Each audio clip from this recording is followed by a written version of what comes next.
Okay. Doon sa uling pag-uusap po natin dito, Sen, di ba nung nagkaroon kayo ng session sa Senado, medyo nasita kayo ni Senator Bato. Ayoko naman sabihin na pinagkaisahan kayo ng minority, pero parang ganun yung dating, no? Kinuyog kayo. Okay. Ang isa sa mga pinag-usapan doon, I don't know whether you felt that way, no? Pero gusto kong pag-usapan yung mga sige po, go ahead.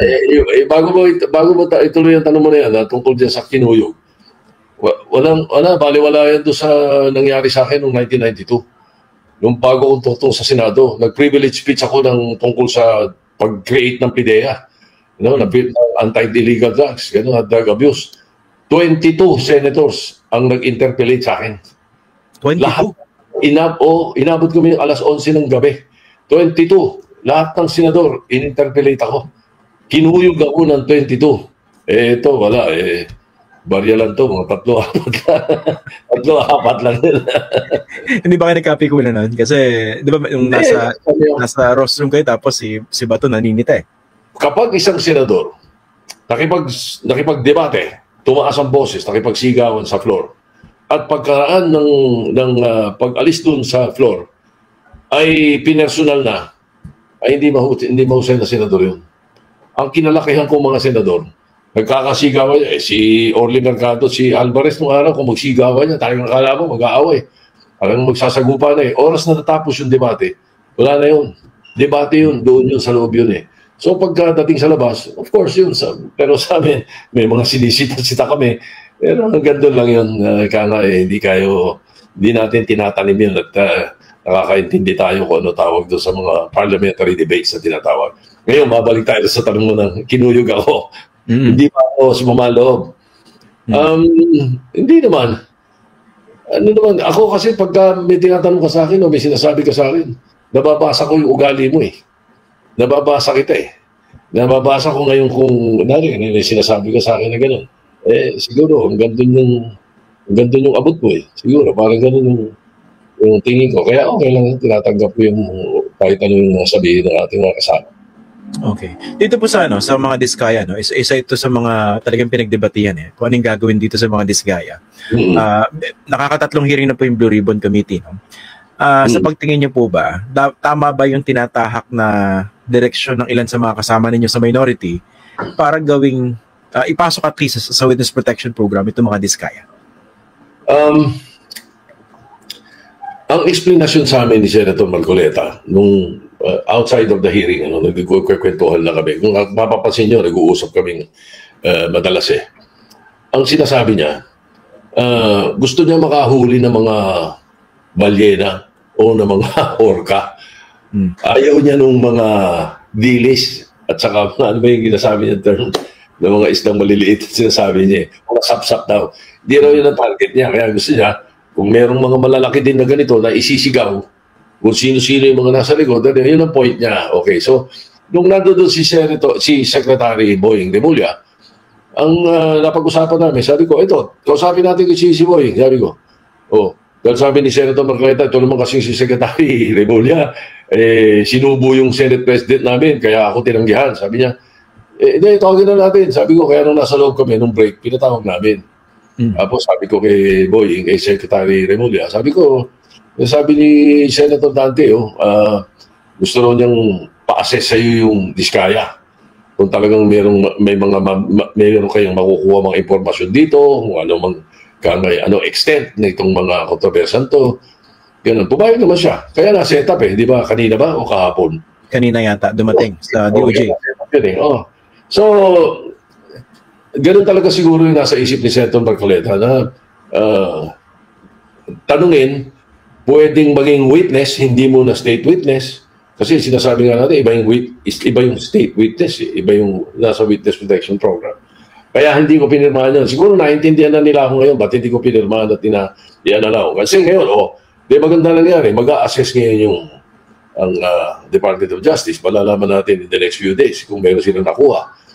Kasi yung isang resource person doon, hindi ata na balita ito sa news Yung isang resource person doon, hindi resource person, parang imbitado rin na kontratista Yung SIMS, yung si Mrs. Santos, yun. Gustong-gusto ni Secretary Remulla makausap yun. Okay. makausap dahil narinig niya ang mga pronouncement talagang diretso at nag-execute ng affidavit na. Eh anong huli, pinupuri ko siya. Sabi ko, kung ikaw ay natatakot ka sa... Kaya ka natatakot is meron mga taong gusto mong patahimik sa'yo, di ba? Usually, ganun, natatakot kang patahimikin ka. Okay. Siya, inilabas na niya lahat eh. Nilagay siya sa affidavit niya eh. Hindi nga nilahat ni Ping lahat eh, dahil baka maipit eh. No? Pero marami siyang nilahat dun sa kanyang affidavit. Na sabi ko, pinupuri kita kasi wala na silang mapapala sa'yo. Hindi na siya ipag-iisipan iligpit. Nilabas na niya lahat eh. Sworn statement na yun nandun. At may kopya ng Department of Justice eh. So dapat ganun eh. Kung ikaw natatakot ka, ilahat mo lahat. Pag nakalabas na yan in the open, ano pa mapapala nila sa'yo patahimikin ka? Ito yung isa ko iniisip, no? So may mga punto, may mga dahilan po binanggit si Senator Marcoleta. Pero ang iniisip ko po, bakit sa dinami-dami ng potential witnesses na pwedeng ilagay sa WPP o maging state witnesses, bakit nagmamadali siya na yung mga diskaya ang gawin? Bakit hindi itong Sims? Bakit hindi si Bryce? Bakit hindi isang engineer? Yun po yung tanong ko. Well, your guess is as good as mine. No? There could be many reasons. But I don't think I have the capacity or the authority to answer that for him. Opo. Kaya nga, parang I'm just thinking out loud. Oo nga, ganun din ang tinatanong ng publiko eh. Nababasa ko naman yung mga pinapadala nila na komentaryo, yung mga ganun eh. Bakit daw yun eh? Kung tinatanong mo rin yan, ano? Bakit nga itong Diskaya lang, itong Santos, itong mga DPWH dito, isang very, isang well-bred businessman ang kausap ko kanina lang. At sinasabi niya sa akin na parang masikip masyado yung investigasyon namin, bakit naka-center lang sa Bulacan. Tapos puro sinungaling daw yung kausap namin. Ang sinasabi niya, palawakin pa to. Sinabi ko naman sa kanya, yun ang intention talaga. Hindi pa pwedeng yan. Ito lang kasi yung tumingkad agad eh. Ito yung tumingkad, di ba? Ito yung napagdisikitahan eh. Pero hindi titigil yan dyan. Hindi dapat tumigil yan dyan. Kasi in the southern Luzon, in northern Luzon, especially in Visayas and Mindanao, it happens. It's happening. Di ba? All over, it's happening. Kaya, makikita pa natin yan in the days to come. No? Lalo na itong mga... may mga lumalabas na bagong mga witnesses eh, na nagpapasabi sa opisina ni Senator Lacson eh. And then the ICI, medyo malawak ang gustong sakupin talaga niyan eh. As a matter of fact, I'll probably, I don't think it's not, I don't think it's bad that I tell you, no, na I just received a letter from ICI. Kanina lang. Na ano po? Parang naka-scoop ka, Christian. Inimbitahan ako sa Monday. Inimbitahan kayo? Inimbitahan ako sa Monday. And then, inimbitahan din si Senator Lacson. Parang kami dalawa inimbitahan na sabay, alauna eh.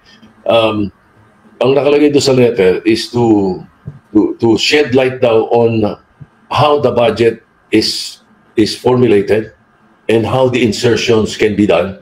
Siguro, naririnig kami sa mga interview. At saka alam na matagal na ako dyan, alam ko yung mga nireklamo ko nung araw, ng mga nahuli naming insertion. Siguro yun naman gustong malaman. And then we will be testifying under oath kung paano ang proseso na ginagawa ng Kongreso from the House of Representatives to the Senate, to the BICAM, to the President. Siguro yun ang gusto nilang makuha.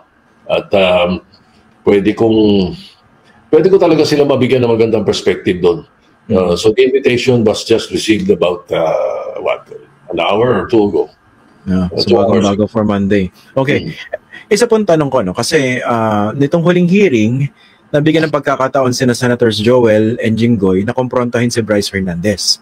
Base po dun sa mga napag-usapan sa hearing, sa tingin niyo po ba off the hook na yung dalawa? Kung ba cleared na sila? O safe na talaga? I would rely on what my chairman said, si Senator Lacson. Kanina meron siyang interview. Sinabi niya na hindi naman talaga exactly cleared sila. Prudence dictates na huwag tayong magsalita ng ganon. Sapagkat baka mamaya, di ba, baka pinangungunahan natin, merong mga hindi matutuwa sa sinasabi natin, Kaya tama na rin siguro yung sinabi ni Senator Lacson that it will be more prudent to let's finalize muna, formalize everything.